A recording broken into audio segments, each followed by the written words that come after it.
ঈশ্বৰে মুচিক কৈছে, মই বছলেলক ৰক্ষা কৰি আহিছোঁ। তেওঁক মোৰ ডেউকাৰ তলত লুকুৱাই ৰাখিছোঁ।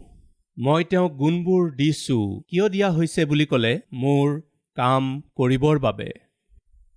ভাই ভনীসকল, শুনিছেনে বাৰু? ঈশ্বৰে আপোনাক ৰক্ষা কৰি কৰি সুৰক্ষাৰে সৈতে ৰাখি আহি আছে। বহুতো টেলেণ্ট দিছে। কিয় দিছে জানেনে? তেওঁৰ বাবে আপুনি ব্যৱহাৰ হ'বলৈ। প্ৰভুৰ ইচ্ছাত চলি প্ৰভুৰ কামবোৰ যাতে কৰে তাৰ বাবে। সামৰ্থ্য দিওঁতা ঈশ্বৰহে হয়। দ্বিতীয়তে, সামৰ্থ্য দিওঁতা ঈশ্বৰে কৰিবলৈ দিয়া কামটো সম্পূৰ্ণকৈ সিদ্ধ কৰিবলৈ সহযোগীসকলকো ঈশ্বৰেই দিয়ে। পঢ়িবলৈ লৈছোঁ 6 নম্বৰ পদ। যাত্ৰা পুস্তক 31:6। আৰু চোৱা, মই দান-ফৈদৰ অহিচামকৰ পুত্ৰ অহলিয়াবক তেওঁৰ সহকাৰী কৰি দিলোঁ। সহায়ক স্বৰূপে মই অহলিয়াবক তেওঁৰ সহকাৰী কৰি দিলোঁ। আপুনি সাৱধানতাৰে মন কৰিলে দেখিব যে ঈশ্বৰে যেতিয়া কাৰোবাক কিবা কৰিবলৈ দায়িত্ব দিয়ে, সেই দায়িত্ব পালন কৰিবলৈ তেওঁক ঈশ্বৰে সহকাৰীও দিয়ে। আদি পুস্তকৰ পৰা প্ৰকাশিত বাক্যলৈকে আপুনি সাৱধানতাৰে চালে তাকেই দেখিবলৈ পাব। ঈশ্বৰে আদমক নিৰ্মাণ কৰিলে আৰু তেওঁ অকলে থকা ভাল নহয় বুলি তেওঁৰ বাবে ঈশ্বৰে এগৰাকী সহকাৰী নিৰ্মাণ কৰিলে। এগৰাকী সহকাৰী লাগে বুলি ঈশ্বৰে আদমৰ কাৰণে হাৱাক নিৰ্মাণ কৰিলে, লগৰীয়া দিলে। মুচিৰ কাৰণে ঈশ্বৰে হাৰুনক লগৰীয়া হিচাপে দিলে। যিহুচুৱাক লগৰীয়া হিচাপে ঈশ্বৰে কালেবক দিলে। এলিয়াক লগৰীয়া হিচাপে ঈশ্বৰে ইলিচাক দিলে। দায়ুদক লগৰীয়া হিচাপে জোনাথনক ঈশ্বৰে দিলে। দানিয়েলক লগৰীয়া হিচাপে ছদ্ৰক, মৈশক, অবেদনগোক দিলে। ইমানেই নহয়, আমি নতুন নিয়মতো দেখিবলৈ পাওঁ যে যীশুখ্ৰীষ্টে মনোনীত কৰা তেওঁৰ শিষ্য কেইজন আছিল জানেনে? 11 জন নে 13 জন নে 9 জন? আপুনি কওকচোন। 9 জন, 11 জন, 13 জন, 12 জন। আপোনাৰ উত্তৰটো কি? 13 জন নে 12 জন নে 11 জন? মাৰ্কে লিখা শুভবাৰ্তাৰ 6 অধ্যায় 7 নম্বৰ পদ। আৰু তেওঁ সেই 12 জন পাচনিক ওচৰলৈ মাতি আৰু দুজন দুজনকৈ তেওঁলোকক পঠাবলৈ ধৰিলে। কিমানজনক? দুজন দুজনকৈ। অকলে পঠোৱা নাছিল, দুজন দুজনকৈ পঠালে।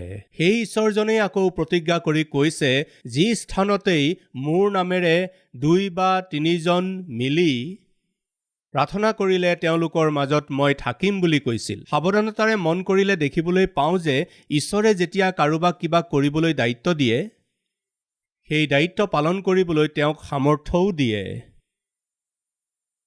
আপুনি অকলে ঘৰখন বনাবলৈ নোৱাৰিব, সেইকাৰণে স্বামীৰ সহায় লাগিব। স্বামী হিচাপে আপুনি যিমানেই বুদ্ধিমান নহওক কিয়, ল'ৰা-ছোৱালীক ডাঙৰ দীঘল কৰিবলৈ আপোনাক পত্নীৰ সহায় লাগিব। সেই ঘৰখন নিৰ্মাণ কৰোঁতে পত্নীৰ সহায় লাগিব। সেই ঘৰখনৰ ভৰণ পোষণৰ বাবে স্বামীৰ সহায় লাগিব। দুয়োজনৰ সহায় সহযোগতহে এখন ঘৰ গঢ় লৈ উঠে। ঈশ্বৰে নিজৰ ঐশ্বৰিক পৰিচৰ্যা আগবঢ়াই নিবৰ বাবে যাকেই আমন্ত্ৰণ কৰে সেই ব্যক্তিক সহায় কৰিবলৈ আন এগৰাকী ব্যক্তিক সদায় লগত ৰাখে। 1 চামুৱেলৰ পুস্তক 23 অধ্যায়ৰ 17 নম্বৰ পদ। আৰু তেওঁ দায়ুদক ক'লে, ভয় নকৰিবা, কিয়নো মোৰ পিতৃ চৌলৰ হাতে তোমাক ধৰিবলৈ নাপাব। তুমি ইছৰাইলৰ ৰজা হ'বা। আচৰিত কথা চাওকচোন। দায়ুদ, তুমি ইছৰাইলৰ ৰজা হ'বা। আৰু মই কি হয়? তোমাৰ দ্বিতীয় হোম। তুমি ৰজা হ'বা। ঈশ্বৰে তোমাক সামৰ্থ্য দিব আৰু সেই সময়ত মই তোমাৰ সহায়ক হ'ম। জোনাথনে এই কথা বুজি পাইছিল যে ঈশ্বৰে তেওঁক এগৰাকী সহকাৰী কৰিছে। আপোনাৰ জীৱনত আপোনাৰ স্থান কি তাক আপুনি জানিব লাগে। ঈশ্বৰে আপোনাক যদি এজন নেতা হিচাপে মনোনীত কৰিছে, তেন্তে সহায়কো ঈশ্বৰে আপোনাক দিব। যদি আপোনাক সহায়ক হিচাপে ঈশ্বৰে মনোনীত কৰিছে, তেন্তে আপোনাক নেতৃত্ব দিবলৈ ঈশ্বৰে এজন নেতা দিব। এতিয়া প্ৰশ্ন হ'ল, এখন ঘৰৰ নেতা কোন হয় কওকচোন? স্বামী নে স্ত্ৰী? এই বিতৰ্কৰ কোনো অন্ত নাই। কেৱল বাইবেলেহে তাৰ উত্তৰ দিছে। এখন ঘৰৰ মুৰব্বী স্বামী। পৰিয়াল এটাৰ নেতৃত্ব স্বামীয়ে দিব লাগে। ঈশ্বৰে পুৰুষজনক নিৰ্মাণ কৰাৰ পিছত তেওঁৰ সহায়ক হ'বলৈ এগৰাকী নাৰীক নিৰ্মাণ কৰিলে। কোনজন নেতা নহয় সেই কথা বাদ দিয়ক। ঈশ্বৰৰ আঁচনিটোনো কি সেই কথা জানিলে ভাল। ঘৰ এখন নিৰ্মাণ কৰিবলৈ হ'লে নেতৃত্ব দিয়া স্বামীয়ে নেতৃত্ব দিব লাগে, সহায় কৰা পত্নীয়ে সহায় কৰিব লাগে। তেতিয়াহে সেই পৰিয়াল গঢ়ি উঠিব।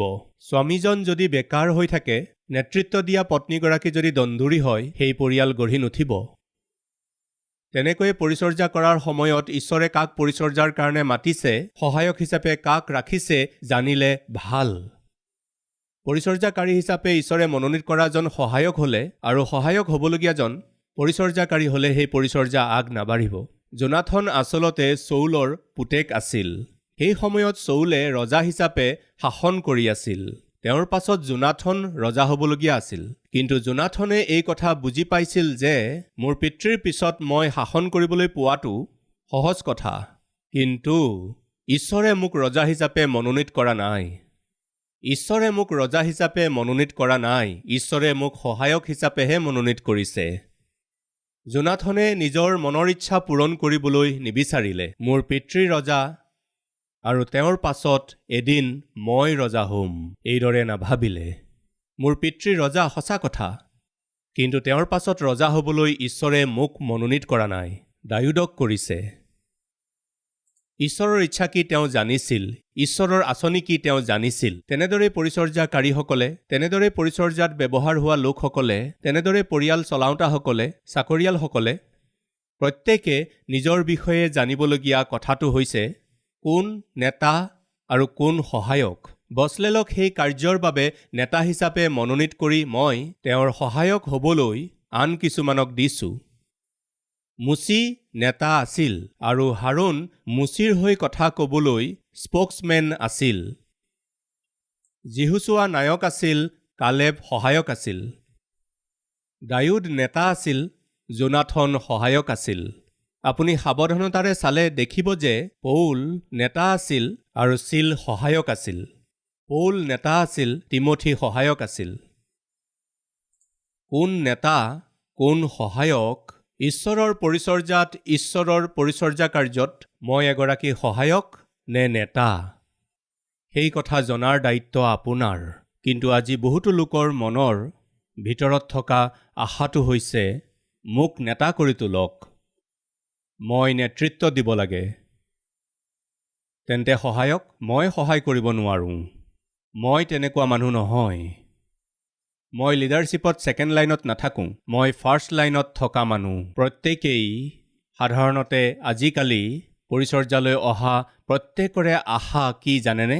ময়েই নায়ক হ'ব লাগে, ময়েই নেতৃত্ব দিব লাগে। প্ৰত্যেকে নেতৃত্ব দিব লাগে বুলি কৈ কলাৰ দাঙি ধৰিলে তেন্তে সহায় কৰোঁতা কোন হ'ব বাৰু? সেইকাৰণে যীশুখ্ৰীষ্টে বাইবেলত কৈছে যোন নেতা হ'ব বিচাৰে তেওঁ সৰ্বপ্ৰথমে সকলোৰে দাস হ'ব লাগিব। আজিকালি এজন দাসৰ লক্ষণসমূহ বা সহায়ক হিচাপে সহায় কৰা লোকৰ লক্ষণ বহুত কম লোকৰ আছে। অনুগ্ৰহ কৰি নাপাহৰিব, সতীশ কুমাৰে আজি যদি ইমান ডাঙৰ পৰিচৰ্যা কৰিব পাৰিছে, এটা বহুমূলীয়া পৰিচৰ্যাৰ পালক যে হ'ব পাৰিছে, ইমানবোৰ যে কিতাপ, ইমানবোৰ যে গীত লিখিব পাৰিছোঁ, ইমানবোৰ যে বাৰ্তা দিব পাৰি আছোঁ, শ টিভি প্ৰগ্ৰাম যে মই দিব পাৰি আছোঁ, সেয়া কেৱল সতীশ কুমাৰৰ নিজৰ সামৰ্থ্য নহয়। মোৰ পাছত থাকি সহায় কৰিবলৈ এটা সেনাবাহিনী ঈশ্বৰে দিছে কাৰণে এয়া সম্ভৱ হৈছে।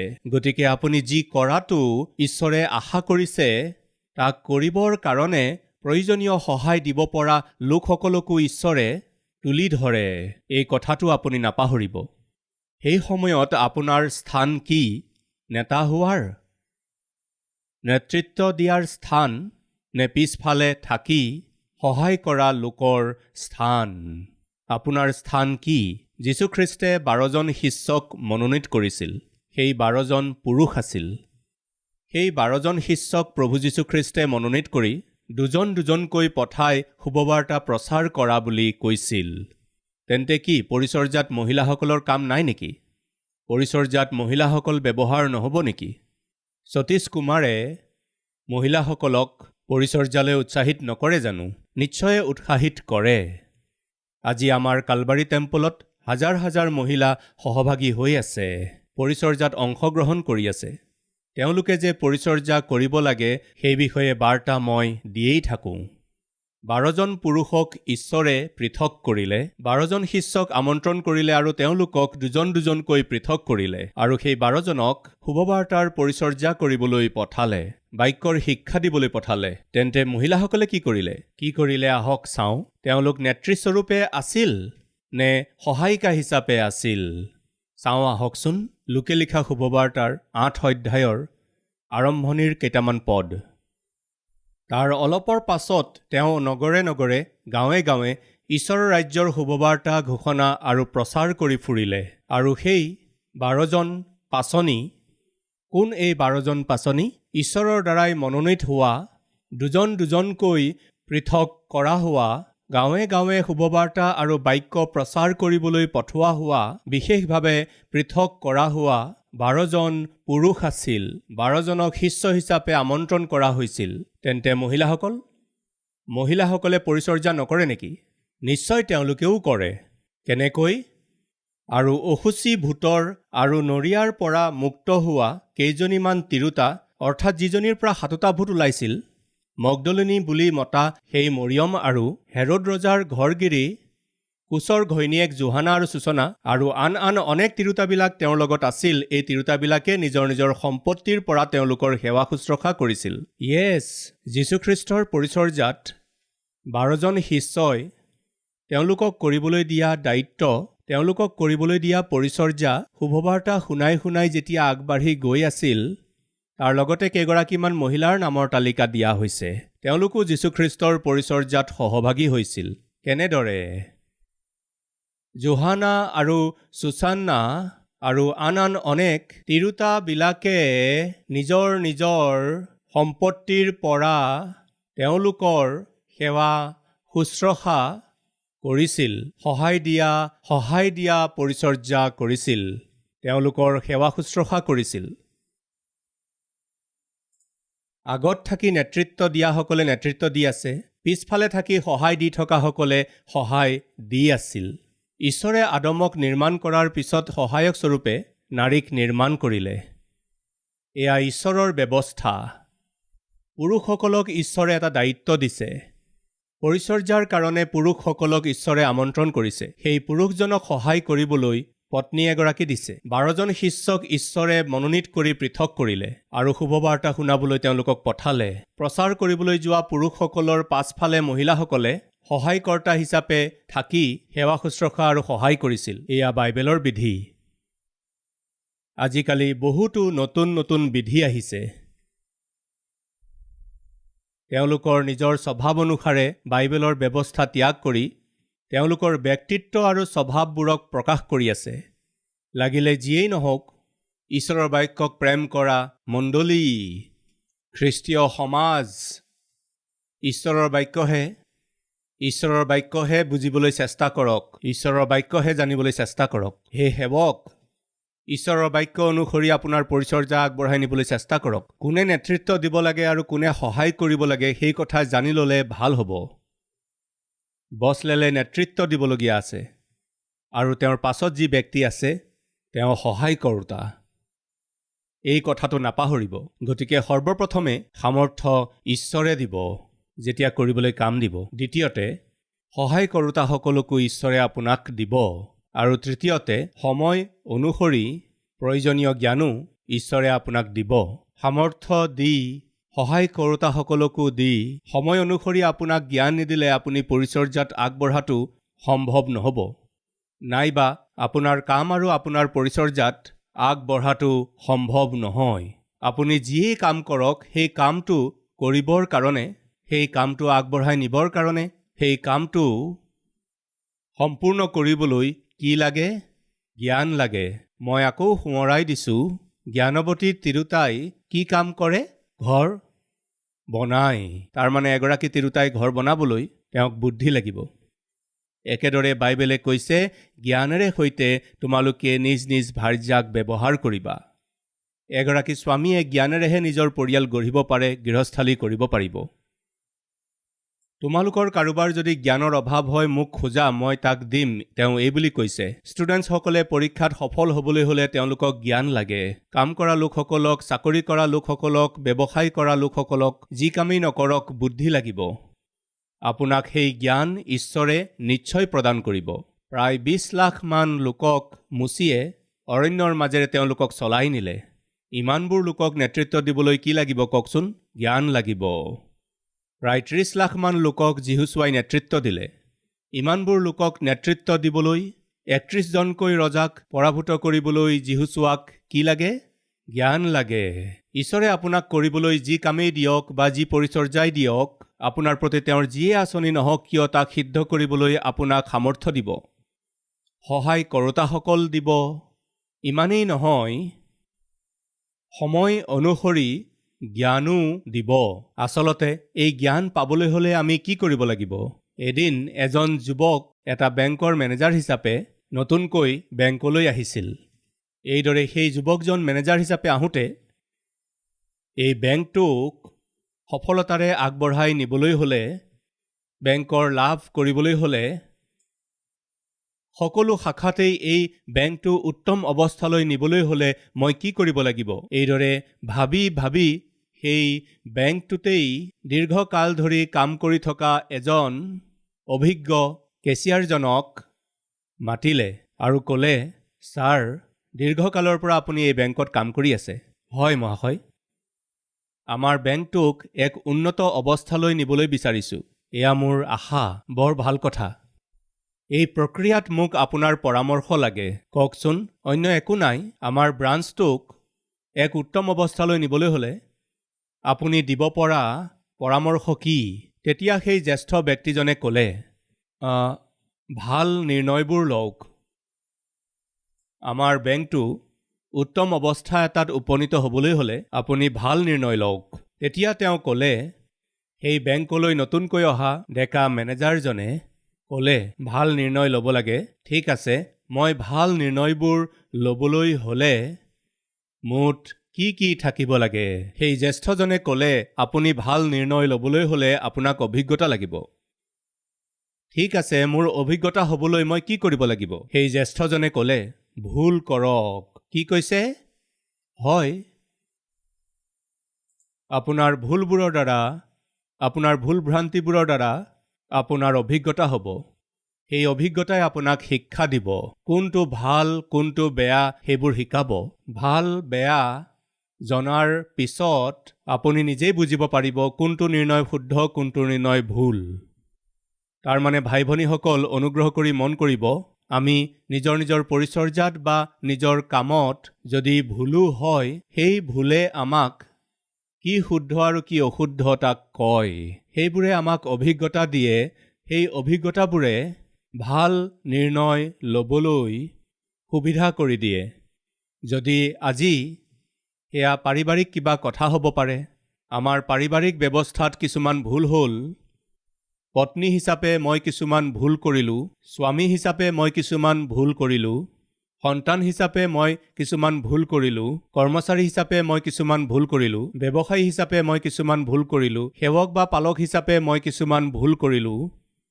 এইদৰে কৈ নিৰুৎসাহিত নহ'ব নিৰাশ নহ'ব হতাশ নহ'ব মই এতিয়া কি কৰিম এইবুলি নাভাবিব সেই ভুলবোৰক অভিজ্ঞতালৈ সলনি কৰক সেই অভিজ্ঞতাৰে ভাল নিৰ্ণয়বোৰ লওক আপুনি জানে সেই নিৰ্ণয়টো লওঁতে কিমান লোকচান হ'ল আপুনি জানে সেই নিৰ্ণয়টো লোৱাৰ কাৰণে কিমান লাভ হ'ল লোকচান কৰোৱাও নিৰ্ণয় আছে আশীৰ্বাদ অনাও নিৰ্ণয় আছে অভিজ্ঞতাৰে আপুনি ইয়াক জানিছে অভিজ্ঞতা পাই গ'ল ইয়াকেই কোৱা হয় সময় অনুসাৰে পোৱা জ্ঞান অভিজ্ঞতা সম্পন্ন এজন ব্যক্তিয়ে দিয়া পৰামৰ্শ হ'ব পাৰে তেওঁ দিয়া কোনো জাননী হ'ব পাৰে নিশ্চয় তাক গ্ৰহণ কৰা হয় ইয়াৰ কাৰণ হৈছে তেওঁ অভিজ্ঞতাৰে কৈছে পৰামৰ্শ দিছে বহুতো দেশত মোক আমন্ত্ৰণ কৰে বাক্যৰ পৰিচৰ্যা কৰিবৰ বাবে বিশেষকৈ এটা মণ্ডলী বৃদ্ধি কৰিবলৈ হ'লে এটা মণ্ডলী ফলৱান হ'বলৈ হ'লে তাক চাৰ্চ গ্ৰোথ কনফাৰেন্স বুলি কয় কেনেকৈ এটা মণ্ডলীৰ উন্নতি কৰিব পৰা যায় সেই বিষয়ে আপুনি আহি আমাক বাৰ্তা দিয়ক বুলি কয়। কিহৰ কাৰণে কয়? অভিজ্ঞতাৰ কাৰণে। উদাহৰণস্বৰূপে পল য়াংগিছো ডাঙৰীয়াই যেতিয়া মণ্ডলী আৰম্ভ কৰিছিল, আৰম্ভণিৰ 10 বছৰ কাল 8,000 সদস্য আছিল। পৃথিৱীৰ আটাইতকৈ ডাঙৰ মণ্ডলী হিচাপে পল য়াংগিছো ডাঙৰীয়াৰ মণ্ডলীটো বুলি কোৱা হয়। এইদৰে কোৱা হয়। কিন্তু এটা সময়ত সেই পল য়াংগিছো ডাঙৰীয়াৰ মণ্ডলীয়েই আচৰিত হৈছিল, তধা লাগিছিল, আনন্দিত হৈছিল। সেই বিষয়টোৰ বাবে পল য়াংগিছো ডাঙৰীয়াৰ মণ্ডলীৰ স্ক্ৰীণত আমাৰ কালবাৰী টেম্পলক দেখুওৱা হৈছিল। ভাৰতবৰ্ষত এটা আচৰিত মণ্ডলী ঈশ্বৰৰ সামৰ্থ্য আৰু বাক্যৰ দ্বাৰা পৰিচালিত হৈ আছে। 8 বছৰত প্ৰায় 1 লাখ সদস্যৰ এটা মণ্ডলী হিচাপে পৃথিৱীৰ ভিতৰত অতি সোনকালে বৃদ্ধি হোৱা, উন্নতি কৰা মণ্ডলী হিচাপে আজি আগবাঢ়ি আছে। এই বুলি কৈ তেওঁৱেই নিজৰ মণ্ডলীত কালবাৰী টেম্পলৰ বিষয়ক ভিডিঅ' প্ৰচাৰ কৰাৰ পিছত মোক মাতিলে। ইয়াৰ কাৰণ, ইয়াৰ উদ্দেশ্য কি জানেনে? পল য়াংগিছোৰ মণ্ডলী 10 বছৰত 8,000 সদস্যৰ মণ্ডলী হৈছিল যদি কালবাৰী টেম্পলত 8 বছৰতেই 1 লাখ লোক সদস্য হ'ল। এয়া কেনেকৈ সম্ভৱ হ'ল? ঈশ্বৰে বিশেষ অনুগ্ৰহ কৃপা সেই সেৱকজনক নিদিলে সামৰ্থ্য আৰু সহায় কৰিব পৰা এক সেনাবাহিনী, সময় অনুসৰি জ্ঞান, এই সকলো একেলগে নাপালে সেয়া সম্ভৱ নহয়। সেইকাৰণে সতীশ কুমাৰ ডাঙৰীয়াই আমাৰ মণ্ডলীলৈ আহি বাক্য ক'ব লাগে, এই বুলি ভাবি সেই মণ্ডলীত বাক্যৰ পৰিচৰ্যা কৰিবলৈ মোক মাতিলে। সেই সময়তেই সেই পল য়াংগিছো ডাঙৰীয়াই চাৰ্চ গ্ৰোথ ইণ্টাৰনেশ্যনেল নামৰ এটা অনুষ্ঠান আৰম্ভ কৰি সেই দেশবোৰত, সেই অঞ্চলবোৰত চাৰ্চ গ্ৰোথ কনফাৰেন্স যাতে হ'ব পাৰে আৰু সকলো পৰিচৰ্যাকাৰীসকলৰ মাজত একতা আনিবলৈ চেষ্টা কৰি আছে। এছিয়া মহাদেশত, এইদৰে এছিয়া মহাদেশত পোৱা সকলোবোৰ সেৱকসকল লগ হ'লে সতীশ কুমাৰে নিশ্চয়ে গোটেই এছিয়াৰ নেতাসকলৰ মাজত ঈশ্বৰৰ বাক্যৰ পৰিচৰ্যা কৰিব লাগে। এনেকুৱা নিৰ্ণয় তেওঁৰ হৃদয়ত আছিল। জাপানলৈ মাতোতে মই গ'লো। এছিয়াৰ সকলোবোৰ সেৱকৰ মাজত বাক্যৰ পৰিচৰ্যা কৰিলোঁ। ইণ্ডোনেছিয়াত হোৱা এছিয়ান লিডাৰশ্বিপ ছামিটলৈ মই গ'লোঁ, বাক্য প্ৰচাৰ কৰিলোঁ। কোৰিয়াত বাক্য প্ৰচাৰ কৰিলোঁ। এইদৰে এওঁলোক য'তেই লগ হ'ল, এওঁলোক সকলো নিজ নিজ দেশত উত্তম পৰিচৰ্যা কৰা নেতা আছিল। এছিয়া মহাদেশৰ সকলো নেতাই একগোট হৈছিল। কিন্তু তেওঁলোকৰ মাজত নিশ্চয় সতীশ কুমাৰে বাক্য প্ৰচাৰ কৰিব লাগে। এইদৰে তেওঁলোকে সুযোগ দিছিল। কাৰণ কি জানেনে? ঈশ্বৰে এক বিশেষ কাম, সেৱা আৰু আঁচনি সতীশ কুমাৰক কেৱল দিয়াই নহয়, সেই ডাঙৰ ডাঙৰ সেৱকসকলৰ মাজত ময়েই সকলোতকৈ সৰু। সকলো 60, 70, 80 বছৰ বয়সৰ লোক তালৈ আহে। তেওঁলোক নিজ দেশৰ ডাঙৰ ডাঙৰ মণ্ডলীৰ নেতা। তেওঁলোকৰ মাজত মই গৈ ঈশ্বৰৰ বাক্য প্ৰচাৰ কৰাটো আচৰিত লাগে। কিন্তু তেওঁলোকে কিয় মাতিছে, মই কিয় গৈ আছোঁ, তাৰ কাৰণ জানেনে? ঈশ্বৰে এক বিশেষ কাম আৰু পৰিচৰ্যাক, এক আঁচনি এই সেৱকক কেৱল দিয়াই নহয়, সহায়কৰ্তাসকলক দিলে, সামৰ্থ্য দিলে, সময় অনুসৰি জ্ঞান দিলে, অভিজ্ঞতা সম্পন্ন জ্ঞান দিলে। এইকাৰণে সেই অভিজ্ঞতা সম্পন্ন জ্ঞানেৰে দিয়া বাৰ্তাই আমাৰ দেশখনক, আমাৰ এছিয়া মহাদেশত প্ৰয়োজন কাৰণে তেওঁলোকে প্ৰতি বছৰে মোক মাতে আৰু মই প্ৰতি বছৰে গৈ বাক্য দিওঁ। মই আচলতে ক'বলৈ খোজা কথাটো হৈছে, ঈশ্বৰে যেতিয়া মাতে, সেই আমন্ত্ৰণৰ যোগ্য সামৰ্থ্য সহায়কসকলক সময় অনুসৰি পোৱা জ্ঞান ঈশ্বৰে বিনামূলীয়াকৈ দিয়ে। সেই সামৰ্থ্য, সেই সহযোগিতা, সময় অনুসৰি পোৱা সেই জ্ঞান আজি আপুনি যি কাম, যিয়েই নহওক, পৰিচৰ্যা যিয়েই নহওক, পৰিপূৰ্ণতাৰে পাবৰ বাবে ঈশ্বৰে যি কাম আপোনাক দিছে তাক সিদ্ধ কৰাটো কামনা কৰি বাৰ্তাটো সামৰিছোঁ। আহক আমি একেলগে প্ৰাৰ্থনা কৰোঁ।